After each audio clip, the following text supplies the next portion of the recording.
What up, y'all? What up, y'all? Welcome to Hotep-Ish. I'm your host, Dewan B.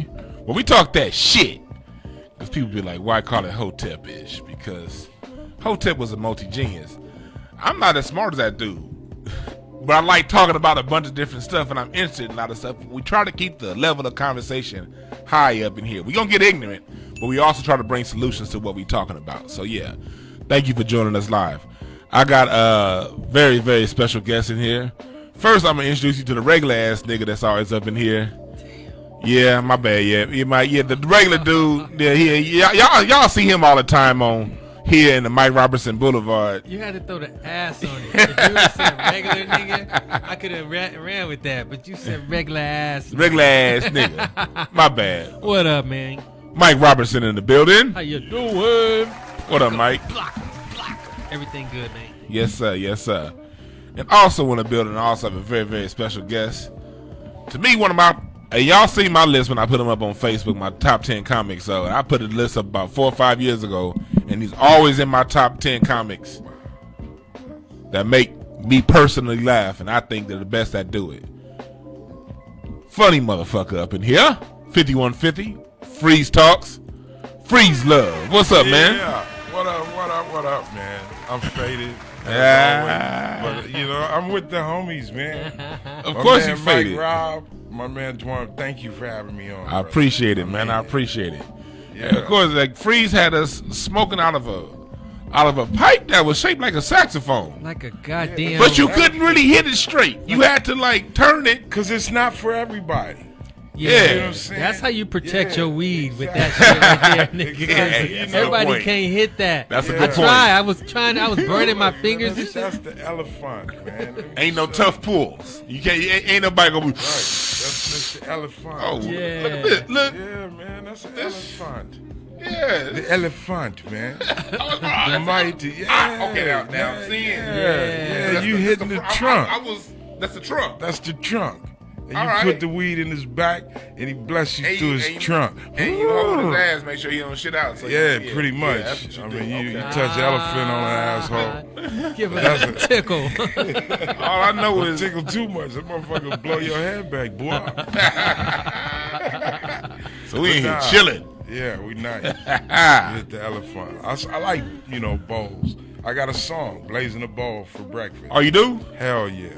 I know you recommend. be heavy on the music tip. How'd you get started in the music, man? I started in music. Yeah. Okay. I was always a class clown. I was always a class clown. And when hip hop and rap, I can't even say hip hop. I have to say rap because that's how far back I'm going. I'm 50. I'll be 54 next month. And we're talking like 1980, 81. I was the guy who was always bagging on people. I was a bagger. I started as a real deal bagger. Yeah. That's the roots of everything. Is Talking bagging. that shit. Right. Yeah. To the point that I was trying to, my only grace was that I was making teachers laugh. You can't send me to the team while you laughing too. Yeah. So that's how that was the level. It had to be. Yeah. But when rap came out, and Sugar Hill was the first big rap that you heard on the radio. Mm-hmm. I said hotel, motel. Yeah, Holiday Inn, that shit. That was a fucking phenomenon. Yeah. Everybody wanted to sing with that. Yeah. That was fresh how you just threw the little hotep in there, though. Yeah. Got to. With the style. Yeah. You did the style, but yeah, I felt you. That was fly. Yeah. Put it up to Hotep. culturize it. That's some high shit you did. That's some high shit. That's what it is. High, like, fuck y'all. Yeah. Got a bank drive. Y'all, but y'all that aren't high. I know you probably got a lot of listeners. I did. I got a fair amount that do though. So. Okay, cool. I'm sorry if I offended you, but anyway, Well, it they started. all know we do. The bagging started to become. I found that if I could bag and make it rhyme, it was that much funnier. Yeah, I remember the first one I said was these girls, a pack of girls. Yeah. The young girls with the barrettes in their hairs, sucking on the pickle with the annihilator in it. That crew. That's some You know? 80s shit right Yeah, there. some 80s shit. Yeah, with the Cortez. Yeah. So I saw them and they was all dressed the same but in different colors. Yeah. And I just was freestyling on them. Like, ooh, the girl in green could frighten Halloween. The girl in blue need to hop in the zoo. The girl in black is beauty she like. The girl in white, boy, she's a fright. And everyone was like, oh, no. So I was like, wait, I got to take these bags and put them into rhyming. Yeah. And I was doing that, and then one of my, a kid that was from New York, he had just moved to the West Coast. Yeah. He lived with his aunt across the street from the high school I went to, Pasadena High School. Yeah. And he said, yo, man, you be rapping. And I was like, what you mean?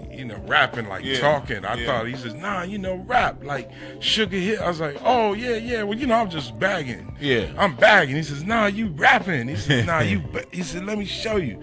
So I went over to his crib across the street from the school at lunch, and he pulled out these albums.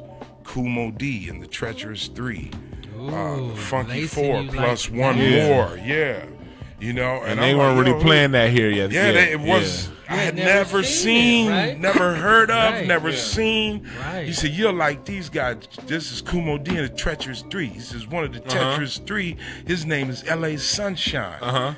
And I was like, "Yeah, okay." So by his name being L.A. Sunshine. And being a part of this thing that he was showing me, he said, this is hip hop. Yeah. I was like, yo, this is crazy. So if his name's L.A. Sunshine, then I could do this. Right. We could do this. Yeah. Right. He was like, oh, well, I'm going to take these jokes and start making music. And I did. And I started rapping. And when I got out the Army, I went in the Army thinking I was going to become a rapper, and use some college money to. I was like, hey, take that college money and put that in the studio. And what made you decide to go to the Army? Yo, really, I was at that age where, here it was, 1984. And, I'm an LA kid. The whole thing of gangs was, that touched in Pasadena, Altadena, just like any other part of LA. Right. And I hadn't gotten in any real trouble yet, but I could foresee it. Oh, it was coming. It was coming. Had your name on it. It was coming. I had my name on it. I was the friends who are still my friends to this day. Were active. And let's talk a little bit about the context of that, because people think in L.A. everybody just ran to go find the nearest gang as if they had recruitments and shit. It was just the cats you grew up with. It's just, and it became, it depended on what your favorite activity was growing up. You decided if you went left or right. Yeah, well, it wasn't for me. It wasn't even that. It was strictly geographical. It's geographical. It's like, oh, you live here. You're from Altadena. Oh, well then, what block? Yeah, exactly. You crept in. Yeah. It wasn't up for debate. It wasn't no debate because you can't debate that. Look, didn't you want to though? Man, of course you wanted to. At first you wanted to, right? Of course, because you're like, man, like it was I'm all not the down. fun. It looked like where the fun was, bro. That's where all the fun is. The people you looked up to was cool niggas, being accepted by them and all that shit, man. All had a part in it, starting with elementary school. It did. For me, it was the on fun. my block, it was fun, and it was fun. It was. Nobody had any idea. Yeah. At this point in time, nobody knew it was going to turn into what it turned into. It was coming into because nobody knew. It wasn't. A gun. I say, look at a gun was like. That was big news. I remember, news. In the 8th grade, someone brought a gun to school. And, let me tell you, the whole entire school got shut down. They had the sheriff, Altadena sheriffs, Elliott Junior High School. They had, it was a huge deal. Yeah. That same high school, a couple of years later, man, that gang problem was overflowing. They had to, cut the number of the students in half. Yeah. And start busing. It was, all of that was going on. Yeah. You know what I'm saying? Yeah. It was, so when I hit that high school, I had what got me out of gangbanging really was the whole prep scene. Yeah. Because I found out that what years were we talking about right here? We're talking about like 1979. Okay. Just before going to high school. So we talking about the end of disco. 79. We talking about 79. So this is no. Afro's not Jerry curls. No, wait. We talking later. We talking more like 82. Okay, I'm about to say 82. 10th grade for me. Yeah. So okay. 10th grade. Actually, that's before the curls get real juicy, but the hair's getting more relaxed and not juicy. At that time, yeah, curls was. They were getting there, but not. We're talking about that right at the time where the curls started turning red. Okay. Good Fred oil. Yeah. When the Jerry curls are starting to get that orange and you had tint. Just a slight little bit shag, just kind of just a little bit of it touching the collar of your shirt. Listen, Good Fred. I had the shag. I had the curl, but my curl was, I had with the, my shit. I just put water on it to brush it back. He said, "Ooh," it's like yes, and I can say I had good hair. I don't give a fuck if I had a patch of what looked like dirt right now. I'd take it. I would take it. Look at this shit now. So yeah, we in the same boat. Yeah. So but look, I don't here's care. the thing. I started losing my hair at 15. See, I didn't even get through my teens with a decent hairline. They was giving you too much sugar, man. I had a widow's peak and a backup right here. I had the widow's peak, the Batman logos, what I had on my face.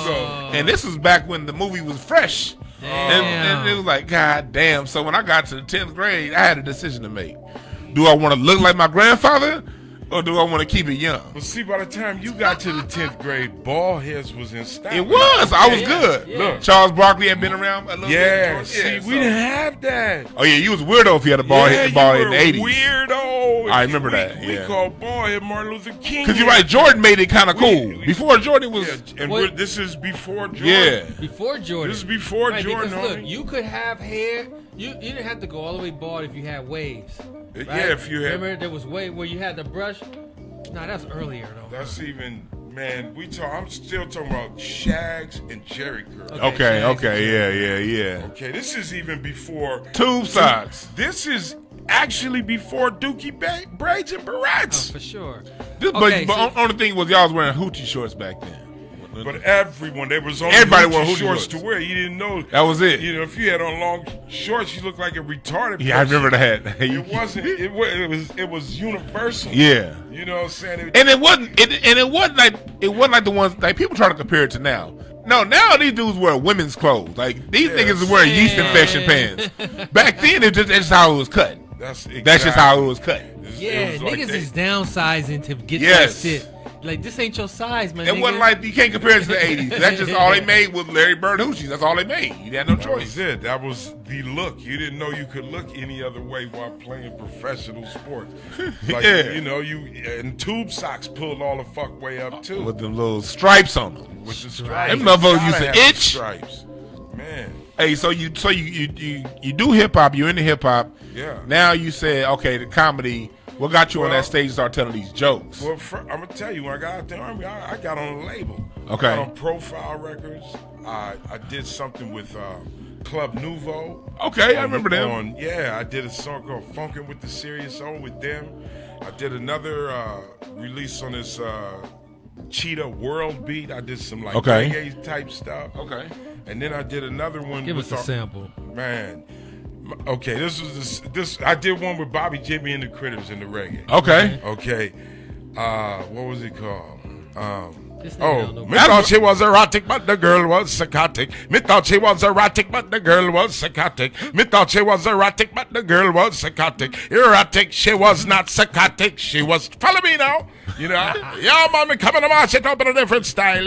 You want to. Freez is one of the few people people born in LA that know the difference between a Jamaican accent and a Nigerian accent. They can do it. Hey. See, he's from LA. All them niggas sound alike. I am from LA, but to you, don't forget, I lived in New York for 13 years. Oh yeah. And in New York, you will see everybody, and enough of everybody, so you will know accents.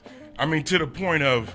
Even Caribbean accent. But you a knowing accent. You an accent knowing motherfucker. I do. I pay attention to the way people talk in case I got to make a phone call in their voice. Yeah. Y'all come help me right now. They're taking over. It's too many. Come help me. Hey, so how do you go into the liquor store?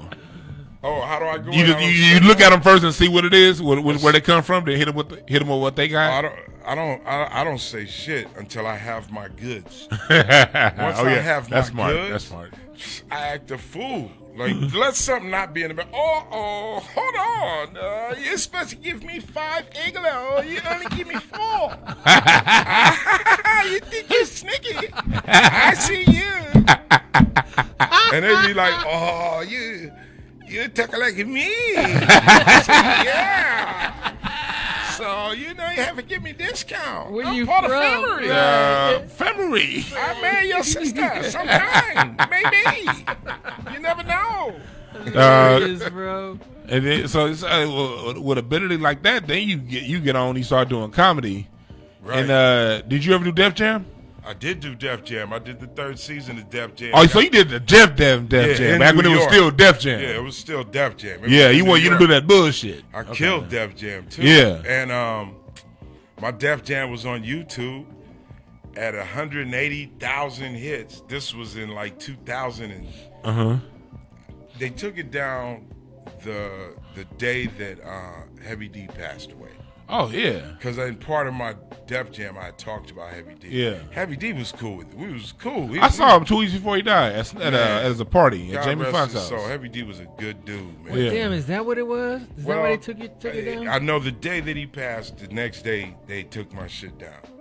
And at that point, it was at 180,000. And it's owned by Cole Black. Yeah. Oh, Cole Black. Okay. Yeah. So I don't know if they're playing it or not. I don't know. It was hard body though. I was on some real. It's hard to find it though. It's very hard to find. If you can find it, good luck to you. I can't find it. Right. I can't find it. You know what I'm saying? And I know when I did it, I stood him up. I killed it. Yeah. Yeah. I did it with I had on some. I had on blue. Yeah. Dickies. Yeah. I had on some white Cortez. Yeah. I had a big ass 5X gray sweatshirt purchased right here in LA from Bell Sales. And I had on a Cal Berkeley hat.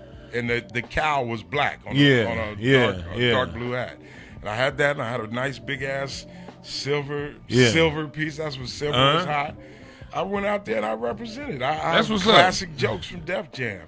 I'll be back tomorrow, bro. Yeah. That's one of that. People see me. I want to see that, man. Yo, I remember watching it when it first came it. out. I saw every Def Jam the day it came. Man, Ricky Harris brought me out. God okay. rest his soul. Ricky Harris. He gave me a lovely intro. Yeah. That was an experience. That's what's up. But You Freez, guys man, are listening. You guys are listening to Hotep-Ish on Accelerated Radio, iHeartRadio. Thank you guys for listening in. Facebook Live. Start saying some shit in the chat room. I see y'all looking, but y'all ain't saying nothing. But I know last few times people did say stuff in the chat room, and I didn't find out until after the show. So sometimes it be tripping when it's live. I can follow it. Yeah, so right now I'm not saying, but we'll see. But anyway, thank you guys for listening. We're here every Thursday, 8 to 9 p.m.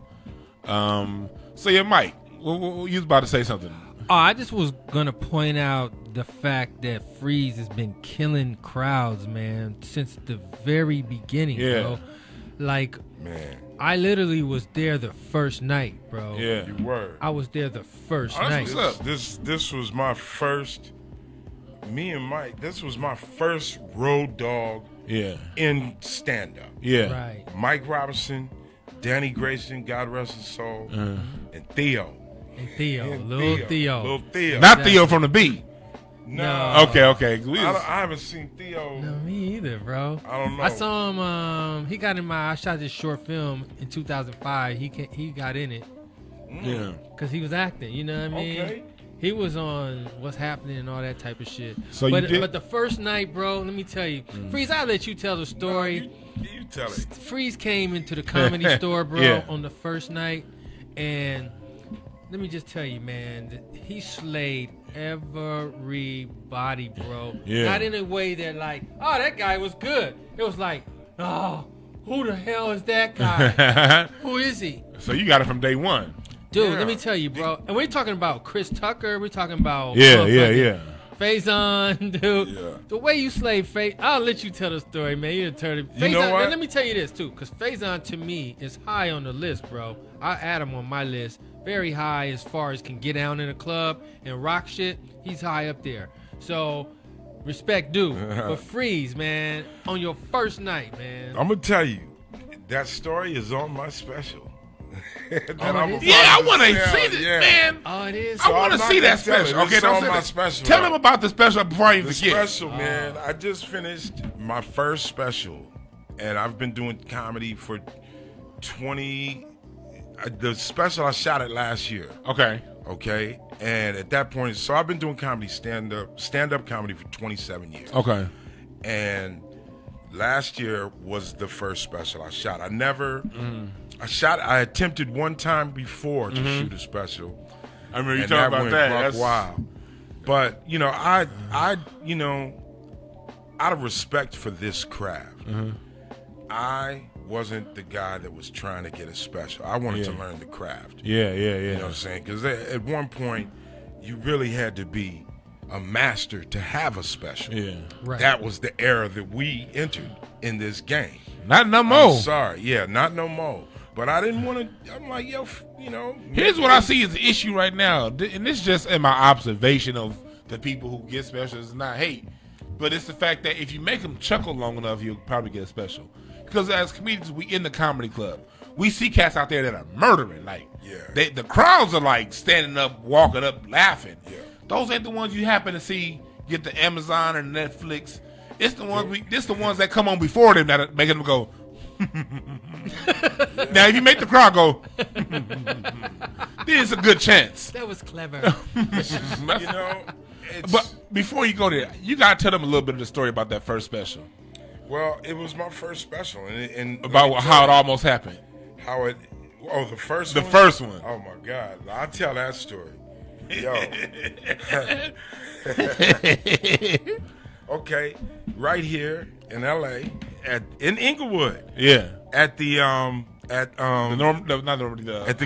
Hollywood Park Casino. Okay.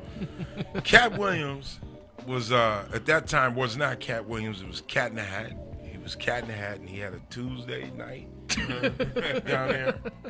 I used to go down to that motherfucker every Tuesday after the Comedy Store. We'll pile up and whoever's riding dip down there. Yeah. And we would light that motherfucker. I would light that motherfucker up. Yeah. Lovely. Yeah. Constantly. Yeah. We talking few years. Yeah. So I was like, yo, this is. And Katt is the homie too. Yeah. You know, Katt is giving everybody love, putting people up. You know, he's working it. He's emceeing it. And I was headlining a lot of those nights. Yeah. So now I'm Freez Luv. You're the headliner tonight. Don't fuck it up too hard. No, it wasn't none of that being said to me. Yeah. This one was just said, nigga, just as long as you want to do, homie, big homie, go on and do it, nigga. It's yours. I'll come up whenever you're done. If you keep it 100, nigga. Yeah. When Katt stepped in the game, I was already ripping shows. Yeah. Big shows. Yeah. Eddie Griffin really saw me. Ripping, bro. Really ripping. I'm telling you, I was going hard because I was repping L.A. Yeah. I'm like, yo, this is us. This is the West Coast. All these guys, all this Def Jam is New York. All these cats is they from the East Coast. I'm from the West Coast. Man, this is my home. This is LA. I'm gonna dominate this comedy scene. And that was because I was coming into comedy after out of hip hop. Yeah. You know what I'm saying? With that competitive mindset. I was a battle rapper. Yeah. I was all here in Lamert Park at Fifth Street Dix and all. That was my scene, ripping mics, doing things. Yeah. So what happened that night? Life. So that night I came up. That night this is after I'd been doing comedy for a while. This isn't the first night of comedy, but the night I attempted my first special. Yeah. At Hollywood Park Casino. I'm in that motherfucker. I'm shooting it there. I got a great rapport. The audience loves it. I love it. So the week is, the day I'm shooting is coming up, and I get a call. And this dude's like, yo, Freez, this is Tommy the Clown. And I had never heard of Tommy the Clown. I never heard of Tommy the Clown. Yeah, he was just getting his shine around there. This He is before just that the crump dancing. Yeah, before all of that. I had never heard of Tommy the Clown. I thought it was. We talking 2000, 2001? Yes. Okay. 2000, 2001, right in there. Okay, Shaq Kobe years for all the LA niggas. Yes. Go ahead. Shaq. Yeah, I was like The Shaq Kobe championship years. Yeah. Okay. So we got this show. This nigga calls me, says, "This is Tommy the Clown." I'm like, instantly, I'm a comedian. Yeah. You call me and say Tommy the Clown. I'm like, oh, I think it's a comedian trying to be funny. I'm like, you Tommy the Clown, huh? Is that right? This nigga was like a gangster type nigga, right? Who, Tommy the Clown? Yeah. I hadn't seen him. I didn't know who he. I didn't know who. I he remember that. Fuck he it was. Like It was a dude named Tommy that was proud to call himself a clown. Yeah. To me, that was bizarre. Right. Because I don't particularly like clowns. I'm a comedian. Yeah. We all in the same family. Yeah. All of us clowns. Clown ass nigga. Yeah, Jesters, but clowns. I ain't put no makeup on, homie. Yeah, clowns. A lot of them don't even talk and shit. Yeah. They just be blowing horn. So this dude hit me with I'm Tommy the Clown. I'm like, yeah, okay. So what the fuck? What, nigga? You better get to tapping your shoes or something, nigga. Spit it out. What's the joke? Yeah. Oh, there's no joke. Man, I love your comedy, and I'm coming to your show, and I'm bringing about 100 clowns. And we all gonna be clowned out, and we gonna sit in the audience, and we got your back. I'm like, hey, man, look, man. 100 clowns, huh? Okay. Homie, don't come through. Don't come through with no clown suit, 'cause I will clown you niggas. Right? He's like, oh, what do you mean? No, we clowns, man. We clowns. We wearing clown suits, and we coming, man. We always wear clown. I'm like, yo, man. He says, I'm serious. I'm not joking. I'm serious. I'm a clown. I do stuff for kids, birthday parties. Yeah. And I got a whole clown crew, man. And I was like, all right, man. All right. Cool. Tommy the Clown. Okay, cool. Boom. I hang up and I get to thinking. I'm like, it was 2001 because it was after 9/11. Yeah. And I used that as an excuse. I was like, you know what? Fuck clown suits. I called this just, hey, Tommy. He said, yo, what's up? This is Freez. Hey, what's up? What's up, Freez? I said, listen, man, I called down to the casino. And they're not you can't go in there wearing no fucking clown suits. After 9/11, security, they're not letting people just walk around. He said, man, that's a goddamn lie. I go up there all the time. I was like, so then the only thing I could think was the next level. I said, listen, man, don't show up in no goddamn clown suit, nigga.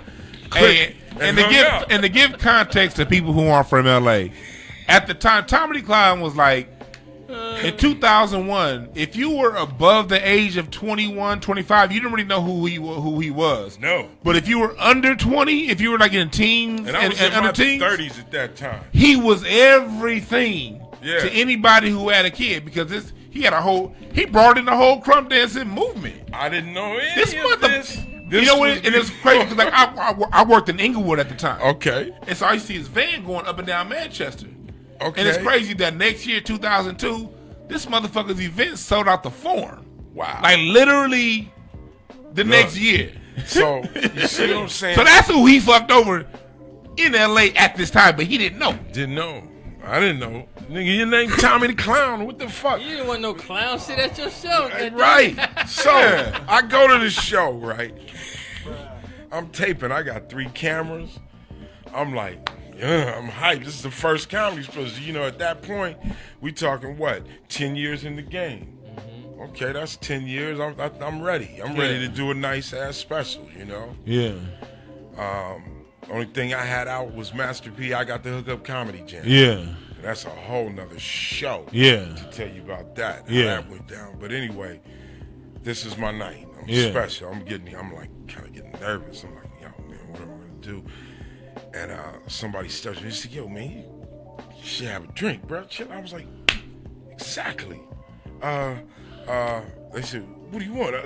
Long Island iced tea? I was like, yeah. I figured one Long Island iced tea, that'll be right. That'll be just right. Yeah. So they gave me the Long Island iced tea. I downed that shit like, bow. I'm looking at the cameras. I'm going over here. I'm like making sure this is right. Everybody's coming in. They're giving me props. I'm like, oh, this is what's up. This is what's up. Somebody hands me another Long Island. They said, you want a Long Island? I said, yeah, hell yeah. Freez, you wasn't drinking though, right? I've never been like a drinker. Yeah. I blow trees. Yeah, you smoke that dodo. You on your second Long Island. Yeah, I'm on my second Long Island. And it's working. I'm getting nice. I'm starting to, and let me tell you, you go through that as a comedian where you drink, you think, hey, I gotta be nice to be funny. You go through that. Yeah. And I was going through that. Yeah. It was like, yo, this is, that does bring out a whole nother edge that I'll capture on film. Oh, this is great. Hell yeah. Then somebody gave me another one. Bow! I'm like, whoa, three Long Islands, I'm ready. And I was ready. This shit was love. I was ready to kill this shit. One of my homies, this nigga named K-Max. What up, homeboy? What this nigga do? K-Max steps to me with his new girlfriend. He says, what's up, man? I came to represent. I brought my new thing here, my new bag. I look at her, I'm like, hey, how you doing? She's like, hey, how are you? Cool. No biggie. I'm like, well, yo, man, hey, man, we sit wherever. This mean we gonna sit right up front, homie. Don't bag on us, but if it get out of hand, you gotta do what you gotta do. Yeah, okay, whatever, man. I'm not even thinking about bagging on anybody, nigga. I'm here to do a show, man. I'm not trying to fuck with people. Yeah. I'm good. I'm ready, I think Katt brought me out. Yeah. Man, I walked out on stage ready to tear this motherfucker down. Yeah. And my homeboy's broad looked up and said, you better be funny, fat boy. Oh, shit. Oh, no. Nigga. Yo, let me tell you something. Fat motherfuckers, you can testify. You better call in, hit the like button, something if you agree. You can call me fat man. Call me fat daddy. Yeah. Call me big boy. Call me big man. Yeah. Don't call a fat nigga fat boy. At that time. Yeah, now. Now you call me fat boy. I don't give a fuck now because I ain't even that fat no more. Ha ha. But at that time, I was a fat boy. I was a fat nigga, man. Fat nigga was, they said, he better be funny, fat boy. And it was that slur in her voice that I could tell the bitch was drunk and she was leaning down. I looked at the homie. I'm like, yo, this nigga said, he got up and went to the bathroom. He said, man, do what you do. I ain't no part of it. I was like, yo, no problem. And I started tearing this bitch up. On your special? Yeah, but because I had alcohol, it turned mean. It was funny, but it was kind of slightly mean. I was like, you drunken bitch. So, I bet you Baron too, ho. I bet you. How dare you call me fat boy, bitch? Your mama like it with her wide leg ass. And it wasn't cool. Yeah. It wasn't necessarily cool. It was funny, but it wasn't cool. It wasn't cool, and then I still could have pulled out of that. And somebody said, get her, Freez. It's me, Tommy, and we here. And I look up, man, it's like 100 motherfucking clowns, man. And I'm like, because I'm in the fucked up. Yeah, you're in the fucked up headspace right now. Yeah, when he showed up, that was I was like, in my mind, this nigga showed up with 100 clowns ready to scrap. I don't know if I could beat 100 clowns, but I know I could get about 30. I could get about 30 clowns, man. So it turned like, hey, nigga, didn't I tell your clown ass not to show up? You clown. And then the audience who likes Tommy the Clown, they know him. I don't know him. They know him. Boy, do they know him. They're like, hey, man, Tommy the Clown is cool. I'm like, man, well, fuck you too, nigga. Tommy the Clown was at my baby's birthday party. Well, fuck yo, baby. I'm Tommy the Clown. Oh God! Fuck you having Ah. It was like, nice, man. oh man, there's somebody hit me with the boo. And I was like, fuck you, you rat bitch. You know. Matter of fact, you ain't even a rat, bitch. You old. You a possum. You a old possum, bitch. You a big old rat. Oh, It went now. shit. It went in. It wasn't Wow, cool, bro. man. Yeah. It was like, you know, if the audience could talk, the audience would have said, I'm melting. That shit got hella uncomfortable. Hella uncomfortable. It was, dude, it turned into pandemonium. It was like, hey, motherfucker, you can't talk to my wife. Nigga, fuck your wife. Fuck you. Fuck your limo driver. Nigga, it wasn't, you know, I wasn't used to bombing. Yeah. I didn't bomb at all. I Yeah. was never used to not Freeze being did in not control. bomb, bro. You I were was- there? No, I wasn't there that you night. heard it. But I'm Well, saying you know, Freeze I have never a bombed. record. I Yeah. don't bomb. Yeah. I don't, you know, fuck that. Freeze Yeah. But that night, hey man, that went sour, man. It was bad, and it was to the point where everyone, the cameramen were like, "Bruh, we." Now, where's the footage, man? I don't, you Did know you what? ever see it or never? I really don't know where that footage is. They better, I don't know. What's gonna happen is That footage might be out there, man. Freeze gonna hit real hard one day, and it's gonna be like That he gonna shit's get a gonna big come ass out. movie. And they'll be like, Freeze Luv in the homophobic racist Yeah. rant Right. in Inglewood in 2001. Attacking clowns. She too. Yeah. He told him. He And told the him. homie ended up marrying that chick, and then they got divorced too. So I really don't Okay. give a fuck about talking shit. Like, what the fuck, bitch? How the fuck you just gonna show up and get mad at me? Fuck, bitch, you got in free. Yeah, First of you all, got it free. you got in free. What about so you do that, and then how did you go from comedy to? Let's talk a little bit about Charlie Murphy. Okay. How did you like? How was it touring with him? And because It was, dude, I'm gonna be honest with you. There was a lot of times that I really just paused and just gripped my hands and said, remember this. yeah. Remember this time. I mean, whether it wasn't like I knew something Gonna happen. It was just like this. You knew it was a special moment. 8.5 years. I left New York. I left LA in 2003 Yeah. and moved to New York strictly to pursue stand up. Yeah. Because I had already, LA was done for me. Yeah. I had already ripped every show. I had already done every room. I Yeah. was at the Comedy Store, the Improv, the Laugh Factory, whatever Yeah. it was, the Comedy Act, the Hop, Theaters the and shit. theaters, the everywhere. Will Turn, Yeah. and it was not challenging. It Yeah. wasn't, I wasn't growing. Yeah. And I knew that. I knew that I wasn't Yeah. growing. So I was like, the only other place you can live and pursue entertainment for real on a professional level is New York. Yeah. And, I didn't know nobody. I had one cousin from Chicago that lived in New York. Yeah. And then I had met this cat here in LA. Yeah. Some of Biggie Smalls people. Yeah. My man Henny Lokes, Yeah. who is Big C's and Henny. Yeah. Big C's and Junior Mafia, Yeah. all of their big homies. Yeah. I met him here in LA. Yeah. And he was always like, yo, if you ever you should come out here, check it Yeah. out. If you need a spot, I got Yeah. spots. I could just come check it out. So I went. Yeah. I went with my dude named Emmanuel Dean. And God rest his soul, he just passed away earlier this year, man. But we went to New York, and it was like, I want to crack this. Yeah. Stand up as a craft. Yeah. And up until then, I really didn't fully understand it. It's a craft that you cannot necessarily learn in LA. Yeah. And the reason being is you can come up and make money Yeah. and do tours Yeah. and everything if you start in LA. Yeah, Yeah. definitely.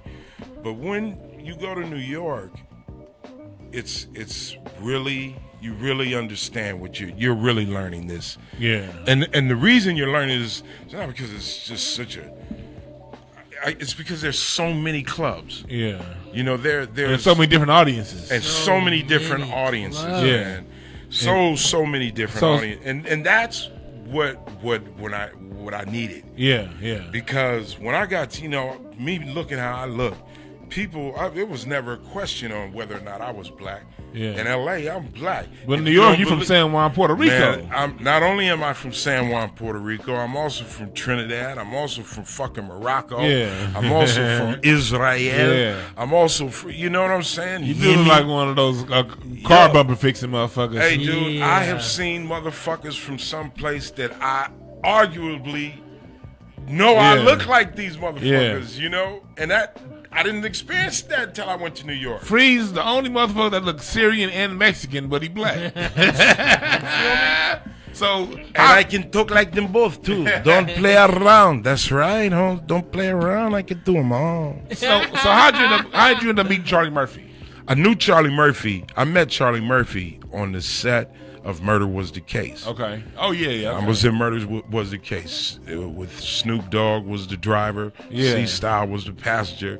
Me, Big Freeze is in the back of the 6 Tray Impala. We pull up to the liquor store. I get out with the phone page and I go to the phone, and then Charlie Murphy and his crew pulls up on Snoop and his crew, which is me and C-Style. And we have a shootout. I get killed, C-Style gets killed, Snoop gets killed, but he comes back to life, and Murder Was the Case. Yeah. So that's when I first met Charlie Murphy. Yeah. And it was in Snoop's trailer. Warren G was in his trailer. C-Style was in his trailer. Snoop was in his trailer. I'm in this trailer. We're in this trailer, and there's a lot of people in there. There's a lot of smoking that shit too. Man, you could not see. You know how big a Winnebago is. Yeah, yeah. Okay, you couldn't see across from you. God damn. You couldn't see the face. You could see like the waist, legs and with shit. legs and shit, but all the faces you could not see. Yeah. It was just like you'll get glimpses of who's in there. And, Snoop is in there bagging, I'm bagging.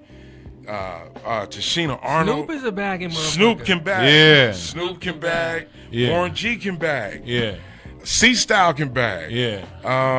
Tashina Arnold came. She stuck her head in. She funny. Man, Yeah. she said something, and that day she said some shit like, "What's going on in here?" And C-Style says, "Get your goat head ass the fuck." She's like, "Whatever, nigga. You look like a fat 6-year-old girl." We laughed, And Charlie Murphy was in there. And Charlie Murphy was bagging. Yes, nigga.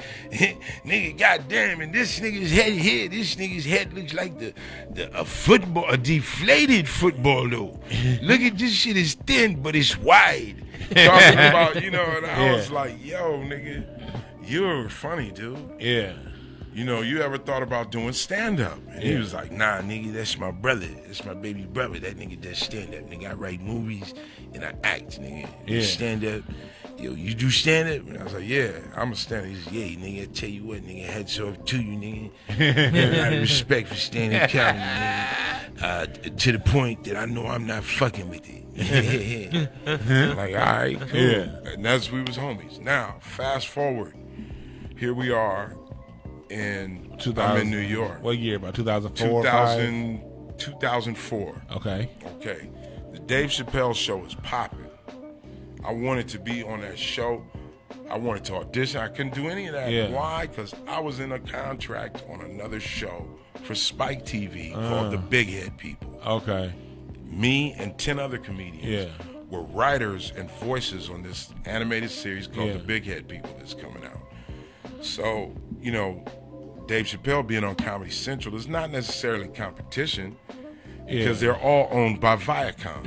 Yeah. They're also on MTV, MTV2, BET. They controlling shit. They control everything. Yeah. So I was on Spike TV writing for a cartoon. And the cat who was one of the producers, a dude named Stefan Dweck, he manages, or he's an attorney. He's also an attorney, and he works with Ashanti, and Ashanti's booking agent at the time is this cat named Rich Murphy, who was also a good friend of theirs, right? Yeah. And this is Charlie and those guys' cousin. This is their cousin.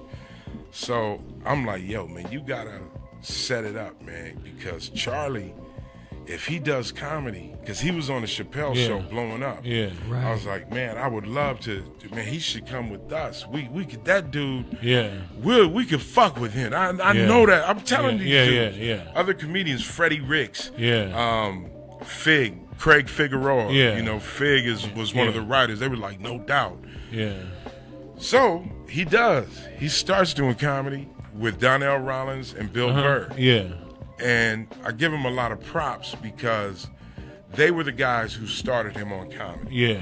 They were all on the Chappelle show. Yeah. When the show ended, when Dave walked away from the show, to my understanding, they were like, well, what the fuck are you going to do? Yeah. You know, and Donnell and Bill were like, well, motherfucker, we comedians. Yeah, we going to make We're about to go on the road. Right, do this thing. And he was like, and Charlie, you should come. You should come. And Charlie's like, yeah, nigga, but I said, man, look, you can do this. Yeah. Donnell talked to me. Yeah. Donnell Rollins told him he could do this. Yeah. And he went out with them, and that's where he started doing comedy. Okay. And this is from just what Charlie told me. He said, nigga, it was me and Donnell Rollins and Bill Burr. And Bill Burr, this nigga says Charlie in that thick-ass Boston accent. The nigga said, Charlie, you realize you're the headliner because no one gives a fuck about me and Donnell. Everybody wants to see you. And I was like, but I don't do comedy like this. Doesn't matter, nigga. Yeah. So I was like, well, fuck it then. If I'm the headliner, that means I get more money. And Donnell was like, nah, nigga, because you ain't worked your way up to headliner yet. Yeah. Charlie's like, nigga, fuck that. I have to draw. I have to then. Right. Yeah. I have to. And he stepped off and started doing his own show. And he was doing dates. You know, he had a couple of dates. He's trying to find his rhythm, you know. And I was like screaming at these dudes like, yo, man, please tell your man Rich to just mention me to Charlie. Yeah. Just mention me. Just say Freez Luv. He knows me. Yeah. He knows me. Yeah. And he did. Rich mentioned it, and he said, Freez Luv. Yeah, hell yeah. So he called me. He says, Freez Luv, what's up, nigga? You remember that night in Snoop's trailer? I was like, yes. You told me back then I should do comedy, and I'm doing it, nigga. I said, I know, nigga. That's what's up. Yeah. He's like, you do shows? I said, hell yeah, I do shows. Yeah. What you mean? What you mean? So from there, you basically, And it was like, he says, all right, well, look, nigga, I'm going to be in Miami. You want to come do these shows, see what's up? You know, get a weekend with me. I was like, cool. And, man, let me tell you, homie, that shit was crazy. What places did y'all go, man? Man, first I went to that Miami Improv. And that blew my mind because I'm like, damn, this is Charlie motherfucking Murphy, and this nigga is doing stand-up. I went out, I did 10 minutes, boom, just a quick 10. At this time, I'm headlining in New York. I'm just starting to headline at shows in New York. I'm ripping rooms in Brooklyn, which is something to be proud of. They don't give away laughs in New York. Right. But they let you earn them, and when you earn them, you really earn them. Yeah. And I had gotten to that point. Yeah. So now you got to go from that, and then now you with Charlie, you doing what, 10, 20 minutes a night? 10, 20 minutes sets. Yeah. Sometimes 10. And it's adjusting. It's like, okay, here's the deal, nigga. You can go headline, Freeze. Yeah. And you could get your $600 a show or whatever. Or you could drop down, tone it down, and just open. Yeah. Just open. Just be an opener. Get the crowd right and hand it off. Yeah. And so I did that first night. And Charlie was like, nigga, you are a hell of a stand-up. Yeah. Like, really. And at that point, I really was. Yeah. Even now, I am. I'm a master of my you shit. master. And You're a I master earned stand-up. it. I say that. I'm not. There ain't no bragging. That's the truth. That's just, I put in the work, dude. You put in the work. And New York was where it really cut because it fucked me up. When I first hit the stages out there, people are like, I'm saying regular jokes. Like, I had a lot of jokes about police brutality because I'm from L.A. Yeah. That's a common thing here. Yeah. I went out there with those jokes. People weren't laughing. Yeah. I was like, yo, what do you got against cops? I know there's a lot of your jokes talking about cops. I mean, what the fuck? I'm a cop. Different whole different. They're like, yo, I'm a cop. Yo, pass that fucking joint, though. I'm like, you're a cop? Yeah. He's a cop? She's a cop. What's the problem with cops? Yeah. I'm like, wow, I'd never met Yeah. cops who were cops at work time, But and when cool they off. get off of work, they're people. They're part of the community. I hadn't Right. met Yeah, that. you don't want to see that. They robots out here. That was a culture. You know what Yeah. I'm saying? I'm having culture clash after Yeah. culture clash, and I'm bombing. Yeah. I'm bombing because Yeah. people don't get me. Yeah. It really hit me this one night. This Puerto Rican dude says, yo, Poppy, come man. He says, yo, man, I mean, you know, the whole thing you doing about being black, like, that's funny, but you got to also explain that you Puerto Rican and they think you black. Like, motherfucker, I'm black. I'm not Puerto Rican. He's like, why not? Why you say you're not? I'm like, I'm not, man. My name is Paul Farmer, homie. Yeah. Both parents is half black and half white, okay? I guess that makes a Puerto Rican. He said, well, I guess so. You're going to have to learn some Spanish because you confusing everybody, man. And I'm like, wow, See, that's real. we gotta. So I started putting that in Yeah. my act. That's the truth. Yeah. People don't know what and that was shocking to me because not only do they not know what I am, but I'm coming in the store like, hey, homie, where you keep the water? Yeah, that And LA that's already R. fucking them up. Yeah, I'm pronouncing all the R's. They're like, What is the this? water? Well, who the fuck is this Jethro talking Puerto Rican? Yeah. It's a different know. speak, man. We got two more. We got a few. We only got a couple more minutes left up in here today. Thank you for joining us tonight, Freez, and letting Thank you. us I know I know. talk a lot. But No, I fuck want it, that's what I me. want. All right, cool. That's what I want. 'Cause I I'm- appreciate you having me and letting me Yeah. run my mouth. You got to go, man. Check out my website. No, we ain't ready to go yet. FreezLuv.com. We ain't ready to go all the way yet. I want to ask you before you drop that. I know you got a special coming out. I want to ask you what's next. What else do you have going on? Well, I have an album out. The album is dropping in December. The album is called Photo Sentences. Okay. And this is a tribute to all of my motherfucking music that I've done. Not Okay. all of my music, but just the fact that a part of my career was in music, and this is my thing. It's music. It's hip hop. It's stories. It's comedy. It's comedy based. A couple of them are not comedy based. Yeah. But it's what I do. Yeah. We live in that age where you can do what you do, and you can put it out there to the net, and the people, the people that like it, they like it. So where can they find that? You can get it. You go to my website at freezluv.com. FREEZLUV.com, and all the links to that'll take you to Freez Talks, which is my podcast. That'll take you to the album. You can see clips of the special. Oh, and look up Freez Love. Talk. Freez Talk is every Thursday, right? Or Every Wednesday? Thursday at 7 p.m. We On just changed YouTube. it to Thursday. I remember it was okay. It's Thursday. I remember We were on yeah. Wednesday. Yeah. We just finished our first year. Okay. We are at about 14,000 subscribers. That's what's up. And It's great, man. man. Thank you to the 5150, the Corey Holcomb 5150 show. Yeah. That's fam bam. Yeah. 5150. I wanted really- to talk a little bit about how 5150 Yo. get down, but shit, we got to get off here in a little bit. Well, it Damn. gets down righteous. Much love to Corey, Zoe, Darlene, to Jeff Brown. I'm about to have you come back, man. Yeah, I gotta come back, man. I gotta have you back on my show too. Yeah, that'd be fun. And you too, Mike. Definitely, because we're about to do some shit about that special. Go in depth. With Okay. it. So I want you to come on. yeah. You know? Okay. That's what's up. Mike, where can they find you, my man? Find me Tuesday nights on Mike Robertson Boulevard podcast. Definitely gonna find me in more clubs coming up. And shit, I'm King Mike Boogie on all my stuff and social media.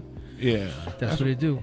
That's what's up. I want to shouts out to Kenji Thomas. He building my DeWanB.com. It's going to be up pretty soon. We got the homepage out. That shit look fly than the motherfucker. So, Kenji, what up, Ron? DeWanB.com. That's coming up. So, and then also, YouTube, Facebook, Twitter, Instagram, all of it, DeWanB, DWANNB. And remember this: there are no perfect messengers, only perfect messages. For those who are willing to peep game. This is Hotep-Ish. We out. Thank y'all for listening.